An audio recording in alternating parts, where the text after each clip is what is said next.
On the east side of the Rockies, Colorado is rich in coal, and the story of the miners of Colorado should be told. My name is William Henry Lloyd, and I'm 84 years old, going 85. I was born in 1893 in England. Well, there was a lot of hardship and everything. They was broke. A miner never could save anything. But if you take it step by step, it's been really a rough go. We've had some very, very lean years. Very lean years. Colorado, it was a poor place to raise a family in the 1910s, and the miners of Colorado were poor, hard-working men. Coal miners lived a hard life, a very hard life. They played hard. Everything pertaining to their lives was hard. They would have dances and things like that, and you'd have places to go to. And well, of course, it isn't like now. The mines is all shut down. There's nothing here but just old people. Just old people. But where there are old people, there are memories. And through these memories run the veins of the American past, like seams of coal winding deep in the rock of the earth. In this broadcast, you'll meet some people who helped to build America by putting the pick to that rock and freeing its treasure for the industrial expansion of the 20th century. This is their story. It's the story of struggle. They had to wrest their livelihood from the stubborn earth and their rights from men even more obstinate. I'm Bill Moyers.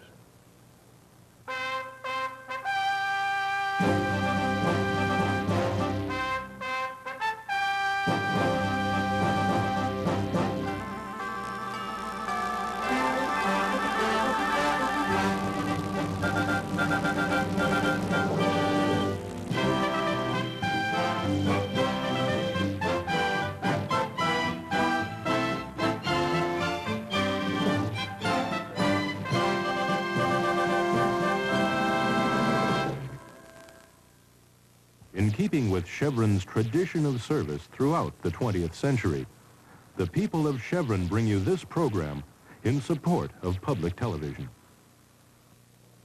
Our story takes place in that part of the Old West where the Rockies meet the prairies in southern Colorado. If you don't live there, and not many of us do, your idea of that country was perhaps forged as mine was by the tales of Kit Carson and Jim Bridger and cowboys and Indians of Hollywood. It was the wild, wild West. Bat Masterson was the sheriff of Trinidad, the biggest town around. Farmers fought cattlemen, cattlemen fought sheep herders, and there were shootouts just like those in the movies. But there was in those parts another way of life that doesn't fit the romanticized images of the Old West. I mean the life of the coal miner. Few people remember that by the turn of the century, Colorado was one of the most important coal-producing states in the Union. The first mine had opened just after the Civil War, and when the railroad arrived in 1879, Trinidad became a boom town. There was a shortage of labor in those vast spaces, so thousands of newcomers flocked in to do the work.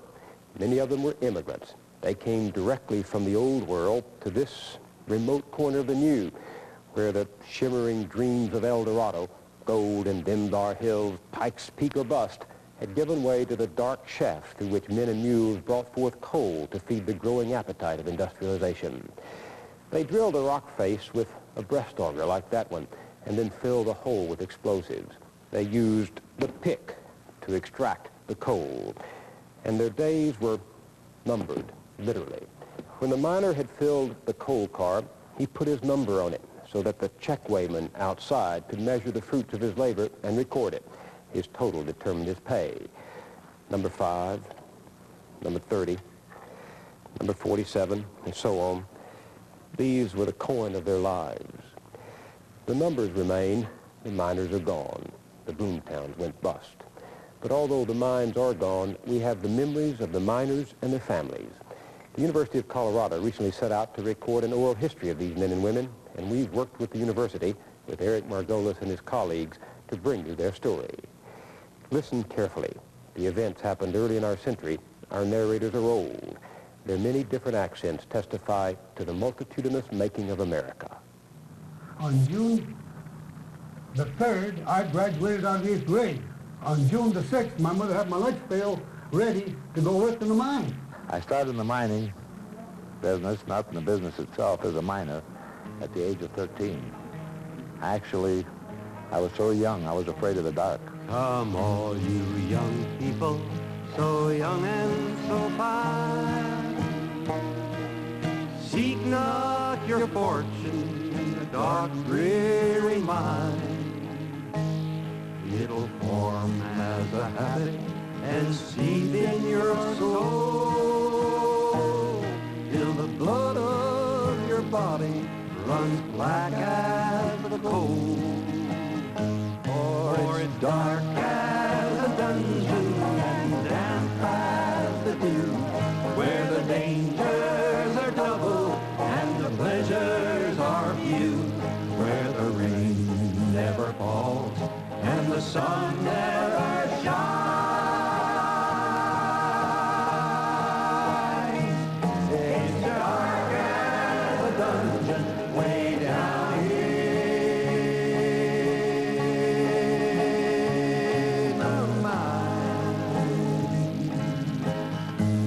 I like to look back and think of the families and the type, quality of people. We had all nationalities, I think, up there, except probably Eskimos. We had many from, Europe, Italian, Slav, and people, first and second generation people from Europe working in the mines. When we come in this country, me and my mother and my sister, we'd come in to New York, and we were staying at Ellis Island. You know where that is? Over there, we stay there 1 month till we get a permission to proceed.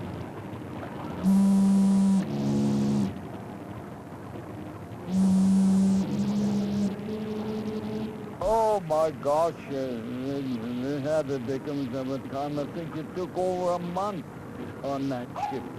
It was a long, long, miserable ride. They was glad to land, that's all. They was happy when they finally got off of them boats. There was agencies then, and if you wanted to come, you'd write to these fellows, and they'd make all the arrangements for you and bring you here, and they'd have a job for you. Because I was talking to my father one time, and I said, how come you passed all these big cities and you come to Price? He says, because I come COD. That's my destination. He said, when I got on, I had to stop in Price. This fellow had made all the arrangements, sent him his ticket to come out. Then they come out and get a job and work so long, pay him off, and then they were on their own. A large percentage of the people that came from Europe really came here because they had daughters or sisters. They came over here to work to get enough money for a dowry. They just didn't have enough money. That's the reason they came. They were going to work a year or two and go back. And of course they stayed.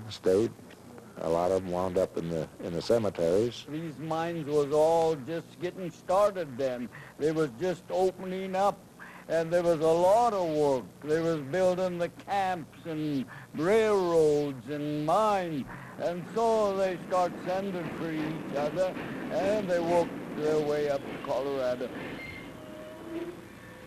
My dad used to tell me that he worked in Austria as a starvation somewhere, But when he came here, he was a foreigner, couldn't talk English, so they let him go with somebody that couldn't talk very much either, When he went to get his pay, he didn't know what that was getting paid for, how much he was supposed to receive, right? So they beat him neck and necktie. That's the way it was them days. And where we lived there at Sunlight, you built your own log cabin and you paid rent on the goddamn thing. I like that. My dad could get more money in England before he left here than he could when he got here. Didn't have to live in the same old kind of shacks they had here either. Didn't have to put up with all The gas, if you look the wrong way, oh, down the canyon for you. Of course, you've got to understand, in those days, foreigners weren't accepted, especially the Greeks and Italians, the goddamn Greeks and the dirty Dagos. They were not accepted. You didn't dare step out of line to talk to, you know, you weren't even classified as being white. And here's another thing. These guys would come over from England, didn't have a citizenship papers, they'd make more money, they lived in the best houses, and had the best conditions.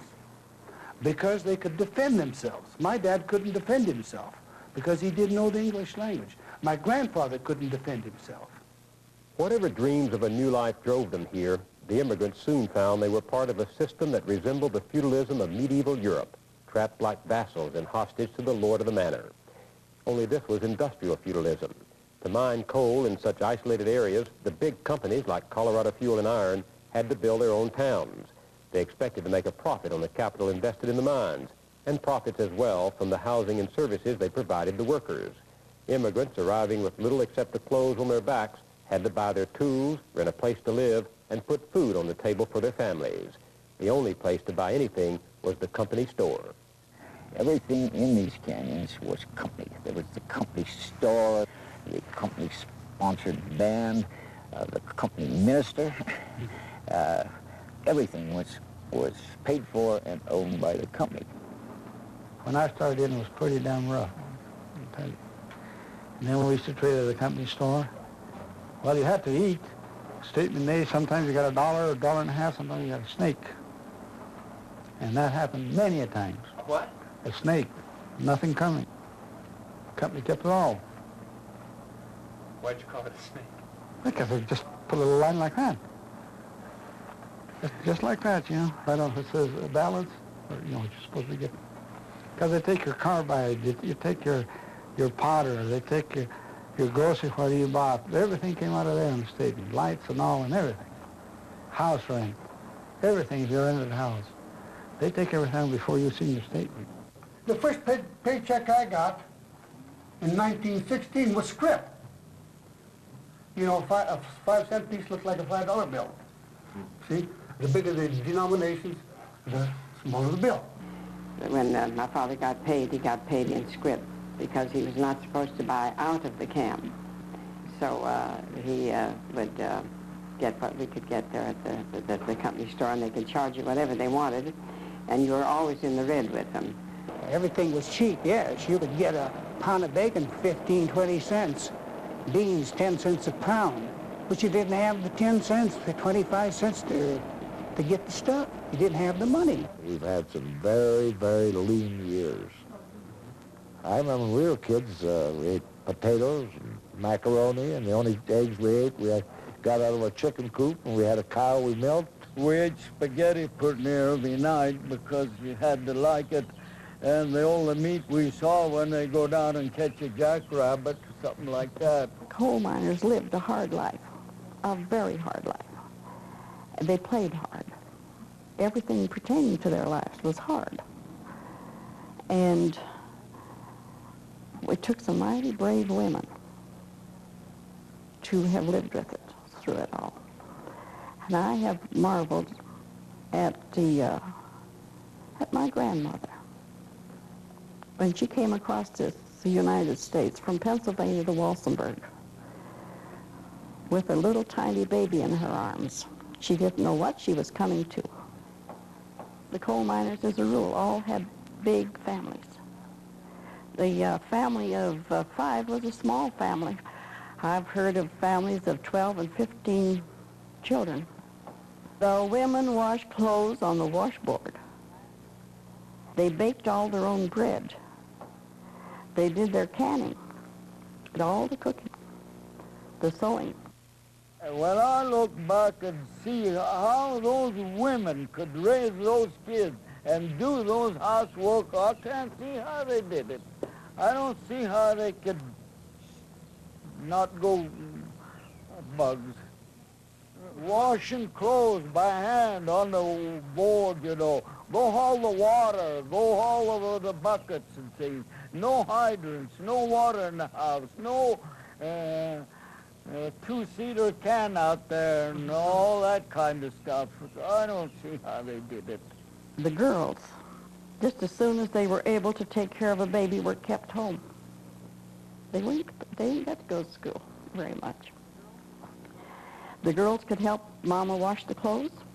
And of course, just as soon as the girls would reach an age where they could get away from home, they would go into the boarding houses to work. And I know a woman that worked for $1.25 a week as a girl. She worked for that until she was married.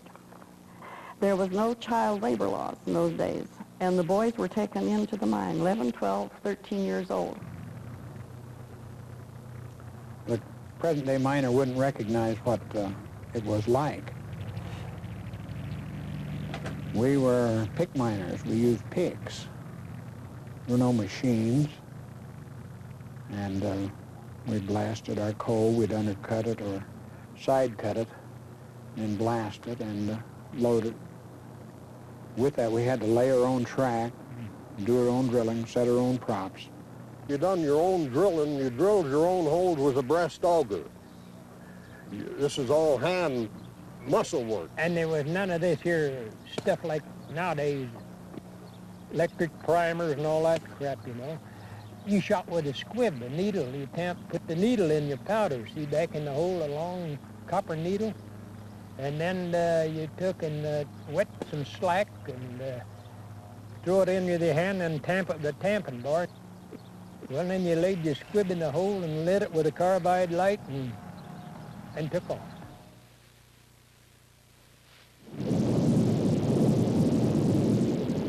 Sometimes you got away far enough and sometimes you didn't. Sometimes got sprinkled a little. If it went off, what you done, you just fell down and covered your face up like this. And that coal would hit you in the back and the rear end and everywhere else, you know. A lot of miners don't know what a squib is because that was about the oldest style of shooting with a squib. These are like a firecracker. We put them in a hole here, and that's what set the powder off. You see here, we'd bend this tail down like this and put it in the front of the hole like this. Then they get the carbide lamp and light it like that, and this thing take off and go blast the powder. And that was black powder. And we had to work in all that smoke and everything and dust, and you couldn't see in front of you. But we worked anyhow, and that's why we got it done. Well, I got up one morning, the sun didn't shine. I picked up my shovel and I went to the mine. I loaded 16 ton of that number 4 coal. The face boss said, well, bless my soul, the 16 ton. Now what do I get? Another day older and deeper in debt. St. Peter, don't you call me, for I can't go, cause I owe my soul to the company store. I was one of the smallest drivers in the whole mine, and I had the biggest mule in the mine, Sam Mule. It was a beautiful thing. I had a steep place to pull out of, and I had to have a good big strong man. I had the biggest mule in the mine. They kept him in there all the time. They had a big stable with lights and everything in there. We harnessed him and unharnessed him, and they stayed in there all the time.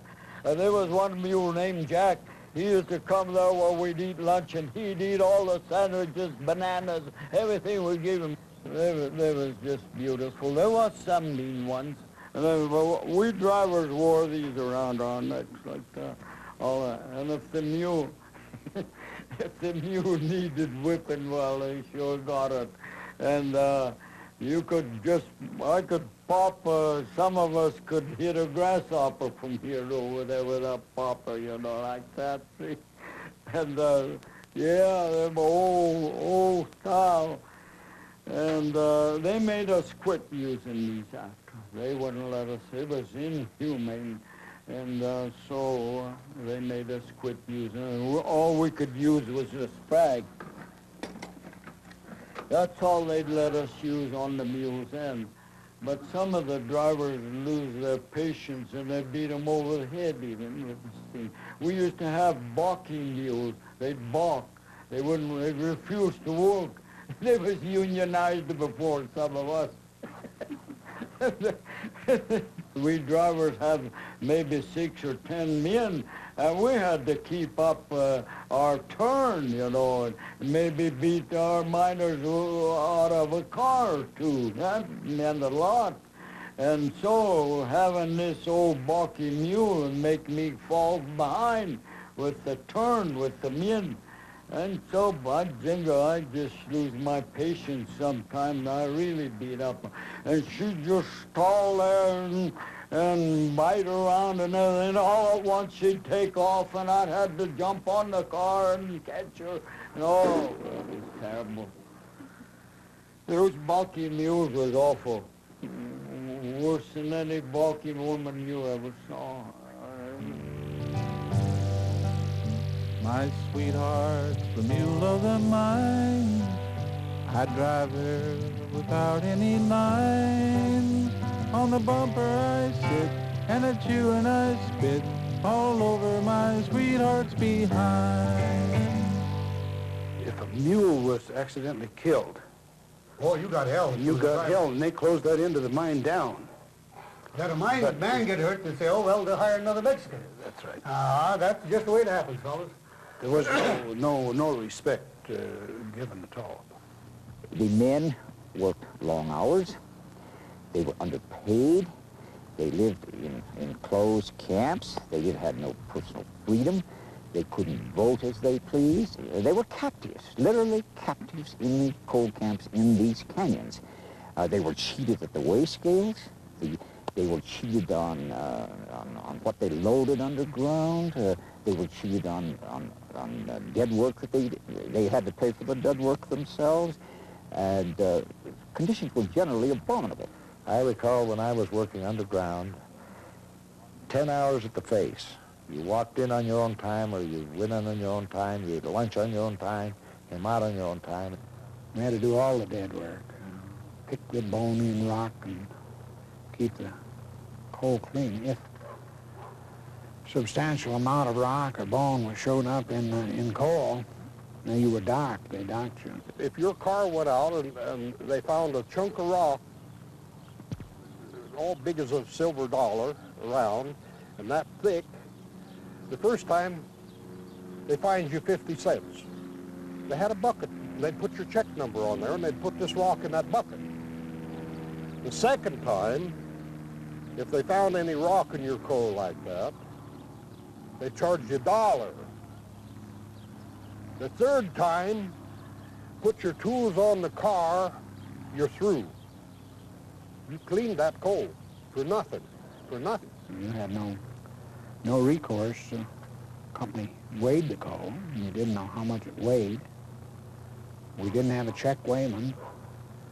I think there was an antique law that said you were entitled to a check weighman, but God help you, you tried to get one because you didn't have any union to represent you. When that car hit the scale, say it went 5,000 pounds, right? Well, they'd give you 4,800. Or if it went 5,200, they'd give you 5. Until the miners got their own check weighman. See, they used to pay for their damn operating of the mine off of the sweat of the mine. Right. You've been docked and docked again, boy. You've been loading 2 for 1. What have you to show for working since this mining has begun? Watch the rocks, they're falling daily. Careless miners always fail. Keep your hand upon the dollar and your eye upon the scale. All of these mines were gaseous and dangerous. And they had a great many explosives. Many, many, many hundreds of miners were killed in this field over the course of its life. Well, there was 2 killed in Moyne Carbo while I was there. One was a timberman, and the other one's a nipper, see? This timberman had no business getting killed. See, he went in and pulled the timber out of the place, you see, and standing around watching it like a big dummy, you know. And when the down place started to come in, then he started to run. And when a big rock come down the crosscut there and slid across and hit him on the side of the head and broke his neck. See, and as he went to turn, see, it hit him that, you know, when he went to turn with that force, you see, it broke his neck. Before he died, he had a chew tobacco in his mouth, and the fellows was right there, and he said, "Take this chew tobacco out of my mouth." So they took the chew tobacco out of his mouth, and that was it. Okay? And all at once there was a roar, and there was what they call a chimney of this soapstone formed right over where we was at. And that all broke loose and caved in. I don't know how I got up against the face, the solid, but there was a little overhang about that much, solid, that didn't break off.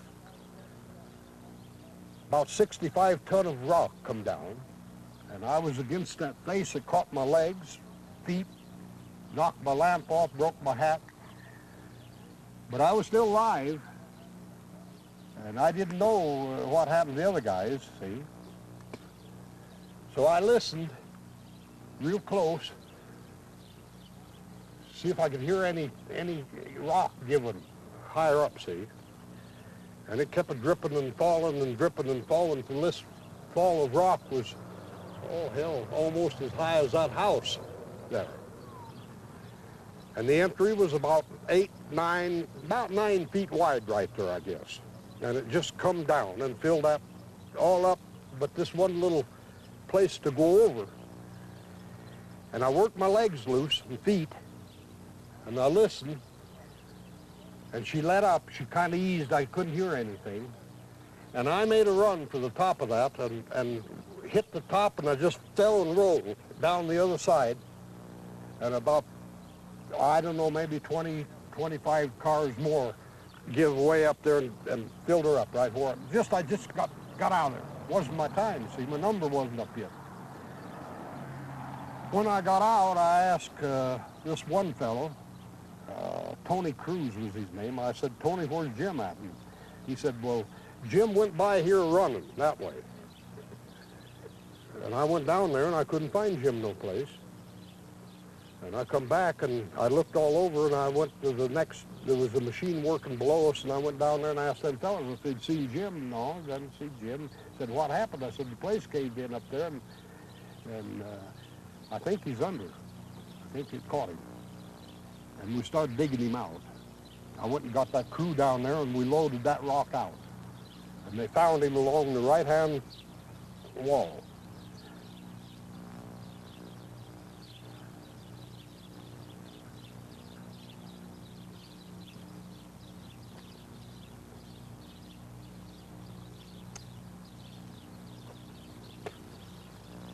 When a miner was killed in one of these mines, either in an explosion or a car got away and he was hit by it, or some other cause, and of course there are all sorts of ways to get yourself maimed or killed in a coal mine, they had a beautiful system. The coroner who owed his office to the coal company would select a coroner's jury, and he would select coal company superintendents and people who were beholden to the coal company to serve on that jury. And invariably, and I use that word advisedly, they found that the miner came to his death through his own negligence. And there was one period in there of, I've forgotten the exact number of years, but 15, 20 years when there was not a single exception to that. All of them died by their own negligence. There was no job more dangerous than the work of these men. Almost 3,000 miners lost their lives in 1913 alone. But although there had been statewide strikes since 1884, conditions remained much the same. So more miners began to agitate. What they wanted seems now so modest: better safety, an 8-hour day, a check weighman to assure honesty on the scales, and an end to the company store and the tyranny of scrip. The way to get these things, they thought, was to organize, to join up with the United Mine Workers of America. But to talk about it was risky, and actually working as a union organizer could get you beaten or even killed. Some men dared it nonetheless, men like Mike Lavoda. He'd been a union man in Montana. When he came to Colorado in 1910, he worked as what was called an inside man, someone who went into the mines to dig for coal while secretly keeping his eyes and ears open for sympathizers. If he heard miners grumbling about conditions and wishing for a union, he would pass their names on to an outside organizer who would then try to sign up the prospects. Management had its spies too, and Mike Lavoda paid for his efforts with a nighttime beating. He was lucky. Others paid with their lives. But by now, by 1913, the organizers felt strong enough to strike back. I talked to the fellow that was connected with the union. I said, you think we ought to do something with these men? He said, will you? I said, well, I'll try. And I took the job to organize the miners. And it was dangerous. I got cut one night in the camp. I went in about 7 o'clock and decided to stay over. I used to go in and get out at night. And I decided to stay over to see some men 4 o'clock in the morning before they went into mine. About midnight, here comes the 5 thugs in man. Got me up. And the first thing is the guy hit me, and he hit me, broke my nose. And kicked it in, hit in my head. They thought possibly that they would, but I was pretty rough myself at that time, you know. And the only thing that they did is broke my nose, but I got it fixed up and paid $75 to get it fixed. Secret meetings were held in these hills at night. And, of course, as more and more came into the union, why, the thing became more and more open. The organization of the Southern Colorado Fields here didn't happen overnight. It took a matter of many, many months, ran into 2 or 3 years to really get the thing organized to the point where the union felt that it was strong enough to face the companies. When the strike was called, the unions were prepared to have their people evicted from the coal camps. And in advance, they had purchased tents and stoves and everything to set up tent colonies down on the prairies on free ground that was not company ground. So when the time came, the company did evict them. And the guards came to the houses and they'd throw their beds and everything out into the street and tell them to get moving. And then began the sorrowful processions down these canyons. And it was exodus. Once in the camps, they were organized. They had officers in charge. For example, at Ludlow, the Greek miner, Louis Tikas. They had regular routines set up as to how they would feed, how they wash days, set up very much like an army camp. They had a large recreation tent.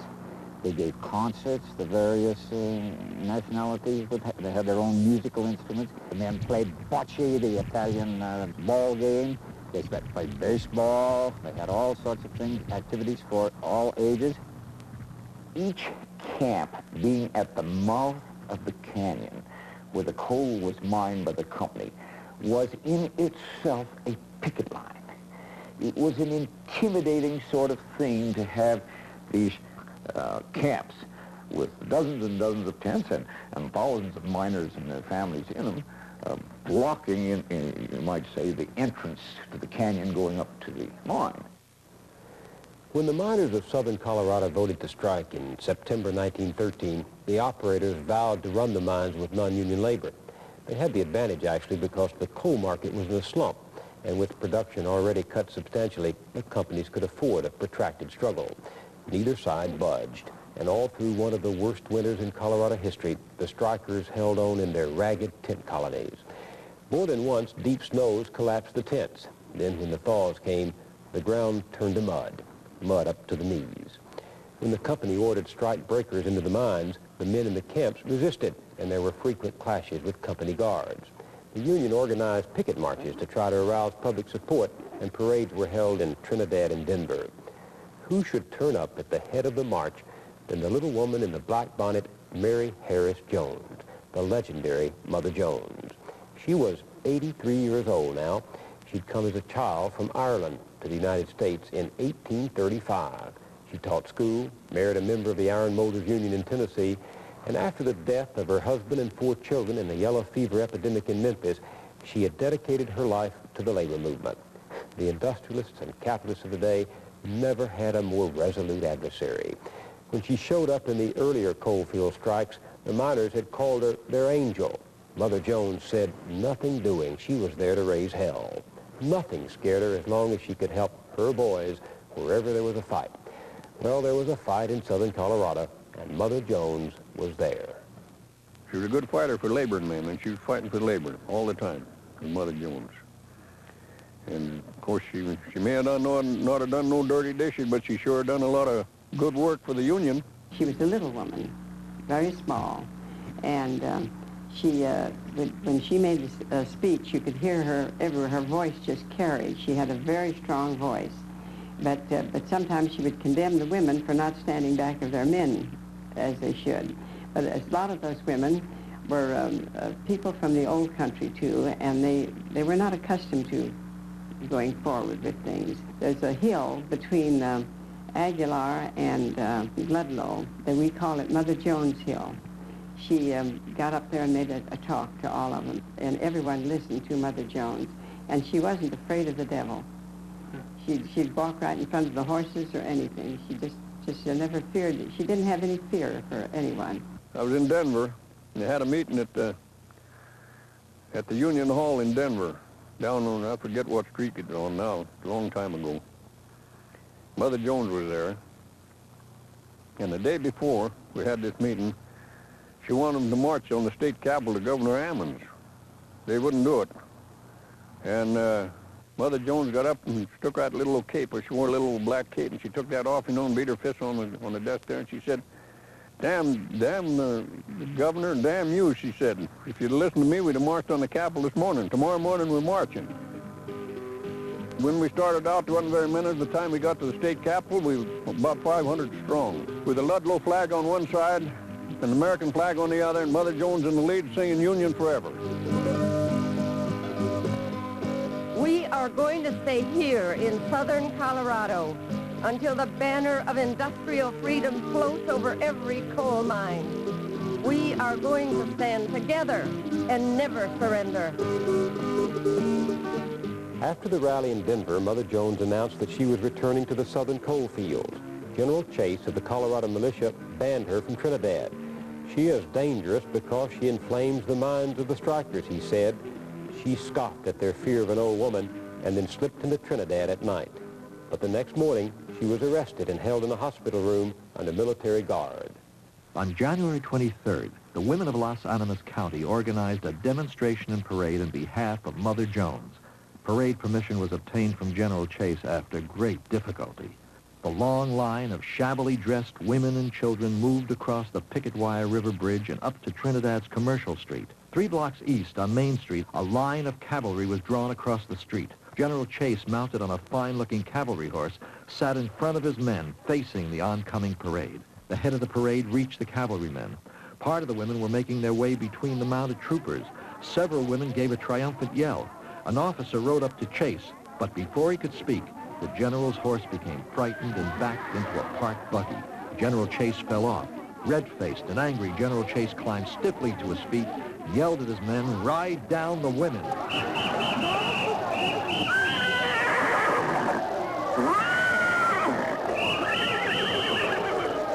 The riot aroused the state as nothing had before.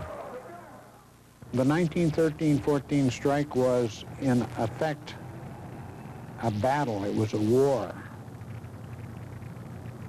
20,000 rifles were sent, Winchester rifles were sent to Colorado by friends of the miners in Colorado to protect themselves against gun thugs, company guards, state militia. They had actual war in southern Colorado. They send a lot of rifles for the strikers from back east, you know. 30-30s. Yeah, 30-30s. I help unpack them and everything. As kids, us kids was into everything, you know. And every time they'd shoot a scabble, we'd run down and see.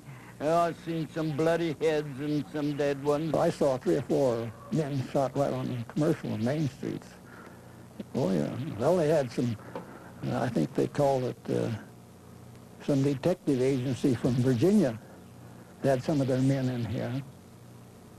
And I saw 2 or 3 of their men shot, killed. And, oh, I saw any number of murders around. The armed guards and the thugs employed by the coal companies were on the streets. They were harassing miners and their families. The CF&I company had gone to Virginia and imported, made a contract with the Baldwin Phelps Detective Agency, which had gone into the slums of New York and Chicago and hired gunmen and thugs, brought them out to Colorado. Me and George Harmon, I think, was with the first guy that was killed in the Southern Colorado coal strike. We were going up, we got off the train in Trinidad and walked up to Commercial Street, and we started up Commercial Street, and we got on, going up through there, and a fellow by the name of Lepia, who had come down from Denver. He was an organizer. And 2 fellas walked out with guns out from a pawn shop there. Stepped out with guns and stopped Lepia. But me and George walked on up the street a little. We hadn't walked very far till they started shooting. And they shot Lepia down and he fell in the middle of the street. 11 days after the strike began, a camp marshal at Segundo was killed in retaliation for a miner who'd been killed earlier in Trinidad. 2 days later began the first phase of the operators' campaign to have the state militia sent to the coal fields. There was nothing but a bunch of scrums. That's all the militia was, a bunch of scrums that pick up off the streets. They wasn't trained men. Just because they had that uniform on, they thought everybody down there had to recognize the uniform. I got no use for the militia. I never will have. Because one of them hit my dad over the head and he was walking on the main street in Trinidad. Just walking.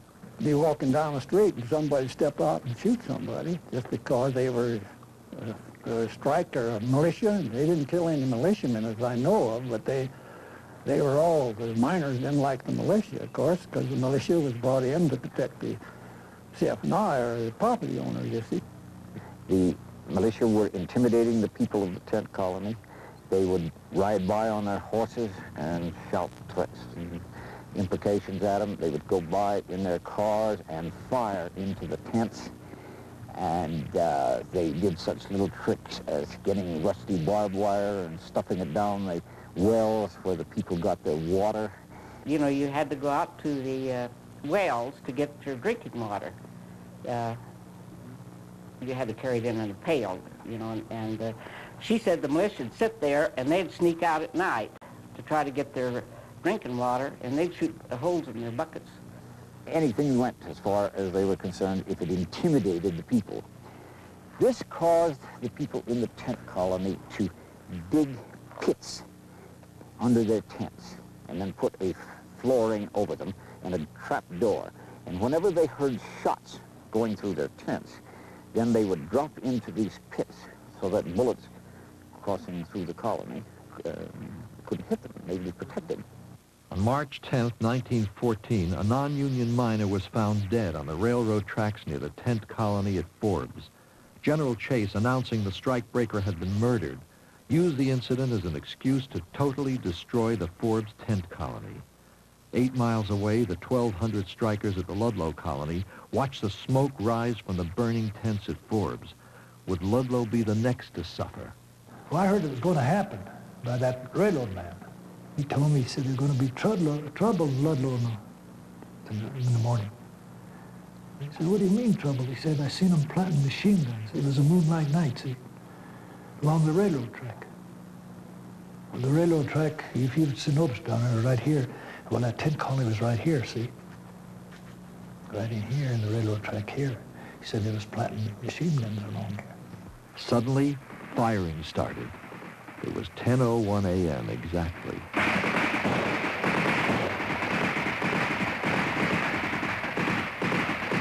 Well, it hit the rail, glanced from the rail, and come back and hit me in the heel. But it just hit me through a heavy part of my shoe, you know, and it stuck right there. Tychus, he wanted to have them honor the women and children for their safety. And he started over, and he had a white flag on a little stick. And they kept telling him, come on, come on. They talked to him, and he got close enough, they killed him. While the men was up along the railroad track and all that, shooting it out with them, well, some of these guys sneaked in with brooms and things flaming, and they set the tent colony on fire. When they burnt this tent colony, why, these kids, the whole families of them went down in this one place. It was a pretty big cellar, you know. When they come there, started pouring this gas and stuff on these tents, why, these kids and women tried to come up out of there, and they just shoved them back down in there. And then the floor started burning, the smoke would go down there. So it was supposed to come out. When they come out of there, there was women with the children. There was one woman with that 3-4 month baby. There's a goddamn guys there. When that woman to come out, he was to hear him, and with the bayonet to kill them all. And one of them baby, hear him that, and they hold him up in the air with it. And that was disgrace. The train man realized what was going on, and that's what saved a lot of women and children. He slowed the train down, you know. It just at a slow walking pace. And all these guys, strikers and everything, that followed the train, and that's the way they escaped until they got to one of those ditches, you know. There was a deep ditch there. And they all got in that ditch, and they beat it down to the Black Hills. They call that Black Hills down there. Now a lot of things happened. Ludlow is still smoking. The rescue teams of the Red Cross people are starting to get in there. And they began to remove the bodies. We went down the next day. There was nothing but smoke and ruins and old coal stoves, bed springs, bedsteads, and wash tubs and things like that, meager things that they had. It was a miserable, terrible sight. Looked like a graveyard.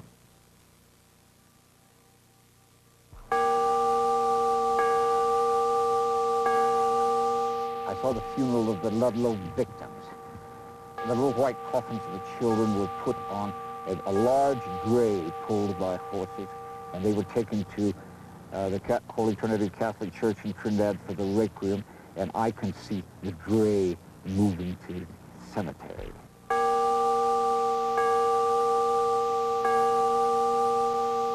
And as the bells tolled, more than 1,000 fierce-faced men were moving through the hills of Los Animas and Huerfano counties. At one point there, after the massacre at Ludlow, the miners took Trinidad. And my sight, the thing I see, is my father, who was a very young man. He took my mother and me in his car, open car, and he drove proudly around Trinidad. And on each corner, there stood a stalwart miner with his red bandana and his rifle. Yeah, we'll remember bloody Ludlow as a miner's victory, 'cause they fought back. Yeah, we'll remember bloody Ludlow as a miner's victory, 'cause they fought back. Yeah, we'll remember. The Union forever. You better believe it. That's right. Down with the militia. Yeah. And up with the law. Can you sing it? We sang that song until my tonsils hurt. There were a lot of different versions of that song. There was. Yes, there was. Sometimes there was Down with the militia. Yeah. To hell with the law. That's right. That's right. That's Boy, the we're way. coming, Colorado. And we're coming all the way. Shouting The battle cry of Union, huh? You remember? Right, yeah, I sure remember. Yeah. I sang Great, it and sang great it. days, yeah. 53 people were killed in the Ludlow massacre, including 2 women and 11 children. The news spurred an almost universal revulsion toward the mine operators. Unions all over the country sent money, and in some cases guns, to aid the strikers. In their rage at the killing of women and children, the miners attacked and burned company properties up and down Colorado's Front Range. Dozens of mine guards, militia, and strikebreakers were killed in pitched battles. The 10 Days War, as it came to be known, was open class warfare, and the miners seemed to be winning. The governor of Colorado was forced to appeal to President Woodrow Wilson, who dispatched federal troops to restore peace to the coal fields. Both miners and militia were disarmed by the regular army, and an uneasy truce was imposed. The tent colony at Ludlow was rebuilt. But the Union ran out of funds, and on the 7th of December, 1914, the strike ended with no concessions from the companies. Conditions in the Colorado mines didn't begin to improve very much until many years later, in the 1930s, when the right to collective bargaining was established by law, and the miners voted in the United Mine Workers. It was a long, hard fight for a better way of life. And we forget today how bad conditions were then and how the men and their families struggled to change them. Today, the fires are quenched in the great blast furnaces and open hearths of the Colorado Fuel and Iron Company. The coal mines are closed. Little remains to remind us of those bloody, bitter times, except a ghost town or two and the memories of a few people old enough to remember. Soon, they will be gone too. I'm Bill Moyers. It's been a long time since I've been home. It's been a long time since I've been home. It's been a long time since I've been home. And I ain't going soon, no.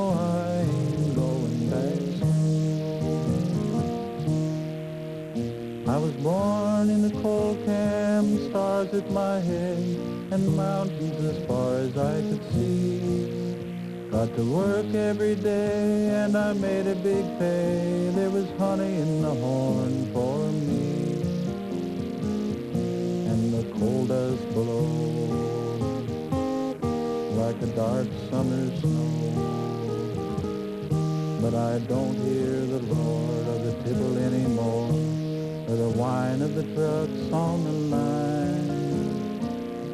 Now the town's all gone, it's gone away. The town's all gone, it's gone away.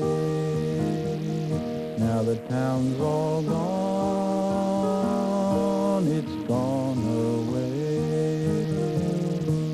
The people are straw, the wind has blown away. I was born in the holler that was lonesome and long, and the sun didn't shine all the day.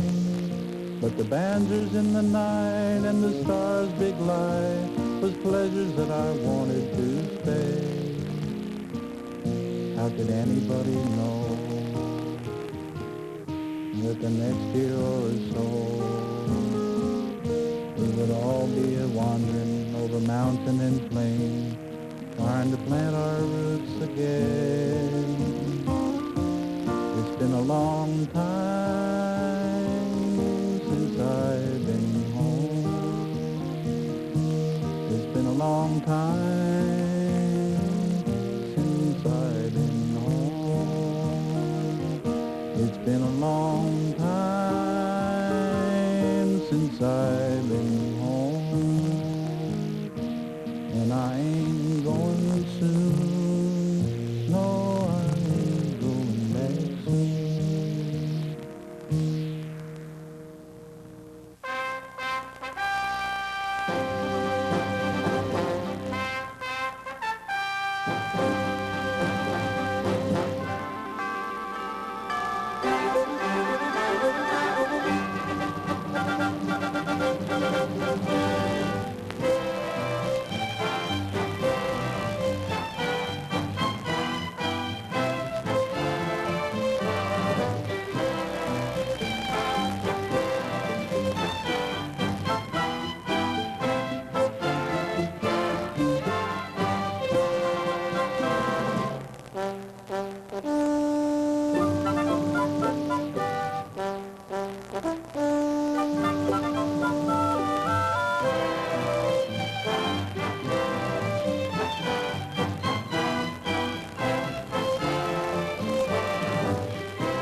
This program has been brought to you by the people of Chevron, who have been helping to supply America's energy needs throughout the 20th century.